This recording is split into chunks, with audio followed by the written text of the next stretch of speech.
right, so welcome back to the Knives Fast channel, guys. We have got a review right here for you of the Hinderer Jurassic from my friend Andrew. You guys know the viewers, Andrew and a guy named David, are the only ways that I have gotten to check out Hinderer knives. So thank you guys, and Andrew especially has sent. Oh yeah, and Freak Show EDC. He sent one. He sent two as well. So viewers are the only way that I've gotten to see Hinderer knives, and Andrew has sent several as well. Now, this is the Knives Fast channel. Definitely make sure you like, comment, subscribe, and hit that notification bell. Check me out over on Instagram, and definitely stick around for a live stream on Monday nights at 7:45 p.m. Eastern. Now, this is the Jurassic, and the first thing you need to know is that I'm not a Hinderer guy, so the idea of me getting everything perfectly right is not going to happen, but I will try. Now, it came with this battle blue finish on the main frame so that the frame lock is on, but I believe it came with a G10 scale, and Andrew got this aftermarket blue finished show side scale with this great milling, guys. This milling makes this thing, the traction on it is stupid good. You have your normal Hinderer tooling, which is interesting, and then he got this aftermarket Hinderer clip with the matching tab here with the horse on it, which is really cool. But the original was this with the G10 scale, and that cost somewhere around, I think he said, let's see, the original price was $425, just like that with the G10 and without these aftermarket pieces here. But you have this beautiful blue finish, flat scales, chamfering all the way around. Nice chamfer into the lock bar here, and you actually have a little bit of relief to get into the lock bar. Not really an issue because of that. You see, you don't have to do a lot, guys, just a little, and you have a chamfer over on that side. You also have a steel lock bar interface, which is awesome. And you have this working finish on this spear point blade.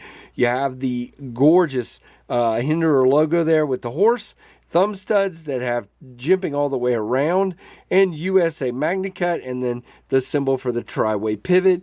Big old flipper tab you can see there, and a lot of jimping right here, but not as much as a lot of Hinderers. There's no jimping down here or anything like that. You do have a very cool backspacer there, which I think looks really, really cool. I like that a lot. Nice Chicago screws. You have this ginormous flipper tab, guys, but it is the shape of sort of your finger hitting it, which I think is cool. So when you pull through, I mean, it works. You know, the detent is pretty strong. It's not shaking out. You can see it works. I don't think you need that huge of a flipper tab. It could have been much smaller, but people like Andrew, I'm learning this, and people like others that really like Hinderer knives love the idea of having a guard here. I'm not a big fan of that. I personally, as you can tell, I mean, if we just pull a jet stream out here, there's no guard to keep you off of that blade. But I'm not typically stabbing things with my blade. I'm slicing, I'm getting down with the tip, I'm doing those things. I'm not really doing like a stab like that, you know, like into a piece of wood or whatever. But in this case, if you were going to do that, you know, you have a guard to keep you back off of it.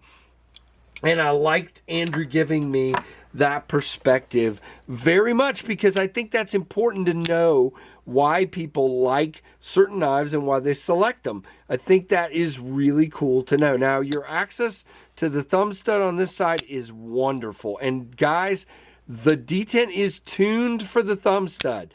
It is banging out of there with that thumb stud. Now, I can't really, can I? Nope. I cannot get enough force to middle finger flick it with the thumb stud, but that's fine for me. And again, this one actually, you can see, drops to my thumb, but now we're not quite past the detent ball at that point. Bam.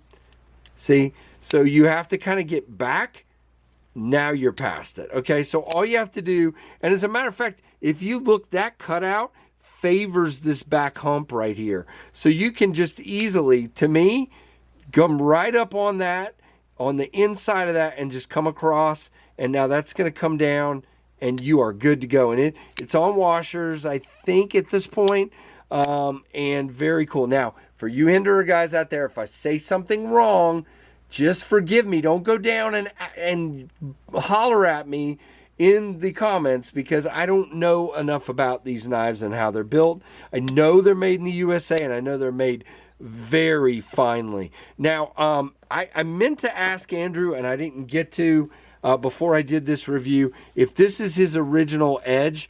It is MagnaCut, and it's a pretty sticky feeling edge, but I cut with it a few minutes ago, and you can see how it was kind of tearing. All I did was just take it against the strop, and now it is cutting fine. That first one was my fault.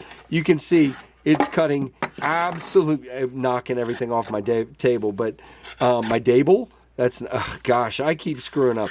That was me. That was not the knife. There's not enough room for me to hold the cardboard anymore. But you can see it's fine. It was just me. But I strapped it up, and it cuts just fine. And see, I need to quit while I'm ahead, because I start cutting, and I cut these little pieces of cardboard, and they get too small to hold.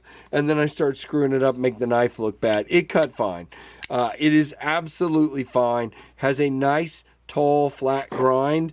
Not all the way up, but real. And I love this distressed stonewash, or working finish, if you will.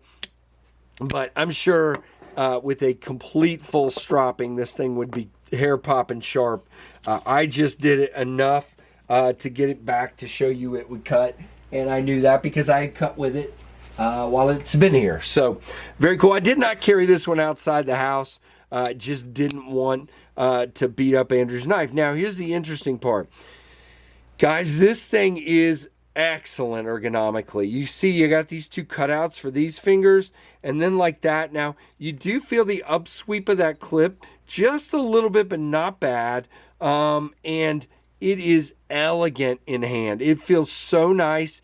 I still think I like the Eclipse better, but this would be, real close, and the Fire Tack is real close as well.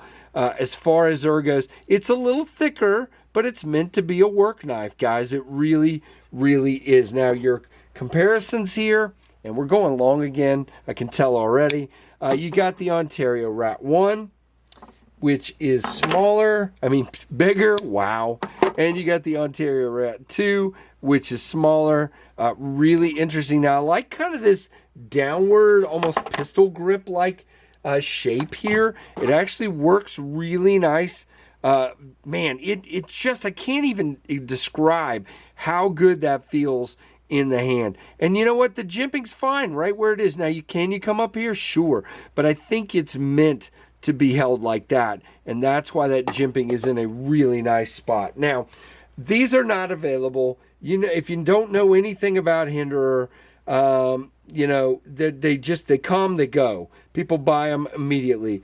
Now, Andrew said originally this one was $425, and it's more like $600 now with the add-ons he made to it.